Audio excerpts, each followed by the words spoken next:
Real quick, before we get into this video, if you want to listen to this entire episode, make sure to go check out the APSATS official podcast, Betrayal Recovery Radio, on their YouTube channel, their Spotify account, or wherever you get your podcasts. We've just launched into a brand new season after a much longer than intended hiatus with an exciting episode featuring Laura Childers. If you're interested in either of these, links will be in the description down below, so make sure to go check that out. And make sure to stick around to the end of this video because Dr. Jake has an exciting free opportunity that you can take advantage of that he wants to share with you. There are people out there who, they've tried to get into good recovery for years, 2 years, 4 years, 7 years, 10 years. A lot of these folks have come to our practice and they're saying, I don't know what's going on. I do the groups, I do the books, I do the 12-step stuff, and I'm not getting better. I'm not getting better. And here's what I would say. Most of the time, what we discover is that these are individuals who are dealing with more than just sex addiction. I'm not saying just there in a minimizing way. I'm saying that there's something else on board. It's not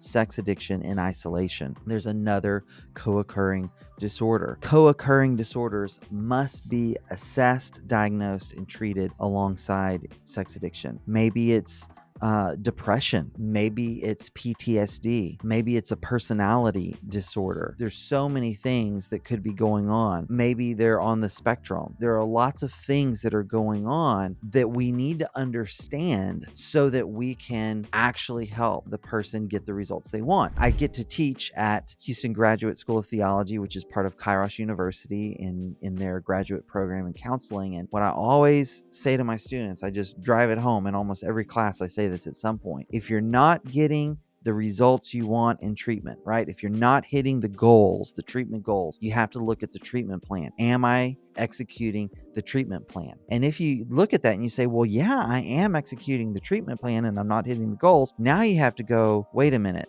What's this treatment plan based on? Well, it's based on a diagnosis. So I have to look then, okay, well, is my diagnosis reflected in the treatment plan? Are they appropriately linked? And if the answer is yes, the diagnosis I came up with sex addiction and I'm doing a sex addiction treatment plan, but I'm not getting the results. Now I have to go further back in that chain, and further back in that chain is assessment. Did I assess for other issues? Is there more going on? And if I go back to that assessment and I go, is there something more? And I discover, oh, wow, you know what? Maybe there's some obsessive compulsive personality disorder here. Or, you know what? Maybe this person does have some PTSD. And now we integrate the treatment of that co-occurring disorder. Now we begin to see results. We've seen really amazing things happen when we discover that there's a co-occurring disorder. And what we're able to do is we're able to change the treatment so that both things are being treated, and then we often begin to see the results that we want. And so, if you're listening and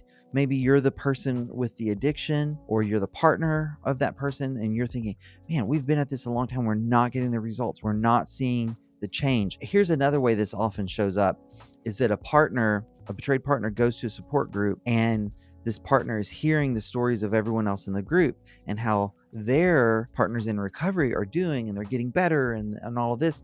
And that person's thinking, why aren't we making that progress? Why are we going so much slower? Why aren't we seeing those changes? And they begin to compare and despair, right? Maybe something else is going on. And so it's worth going back.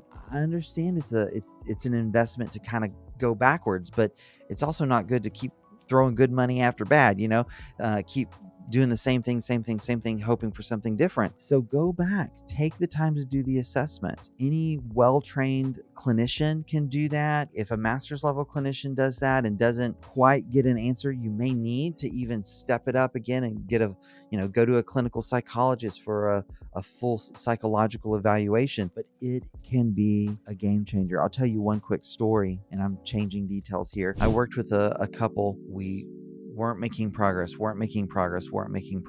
Honestly, I'll tell you that I thought this guy's a sex addict with strong narcissistic tendencies, which is common, and we weren't making progress. I had suggested, and another therapist on the treatment team had suggested a full psychological evaluation, and this gentleman was resistant to that. And then his wife asked for that for her birthday present. He consented, and it came out, and this is a guy who had been through many, many, many decades of life. What that revealed was that he is on the autism spectrum. I'm not too proud to admit it. I had just totally missed it. But once I knew that piece of the puzzle, I was able to change the treatment plan. And when I changed the treatment plan, they began slowly but steadily making progress with just some simple little tweaks and changes to the way I was helping them. So this is a really important thing. You deserve to have help from people who are not going to try to cram you into a one size fits all formulaic approach. Look, there are box sets out there of recovery resources, and they're great for people who are only dealing with sex addiction. But when those box sets aren't working, you need to go to someone who can take the time and know the questions to ask to figure out, hey, what else is going on here? So that's number 3. Co-occurring disorders must be assessed, diagnosed, and treated alongside sex addiction. Hi, I'm Dr. Jake Porter, and I'm inviting you to my free webinar, Save Your Marriage, designed to help you heal your relationship after betrayal. Using my couple-centered recovery model, we'll talk about how to recover from betrayal without ending your relationship, especially if you've just discovered the betrayal has been more recent and you're just starting up this journey of healing. In this webinar, you'll discover how to heal from betrayal without detaching from your partner, why healing doesn't have to take years, and how you don't need to settle for good enough. You can actually create a relationship that is stronger than ever before. This model is informed by research-backed evidence and has already helped countless couples heal deeply and fully. Plus, if you'll stay to the end, you'll get access to 2 free workshops. Join me for this transformative experience. Sign up today and save your marriage.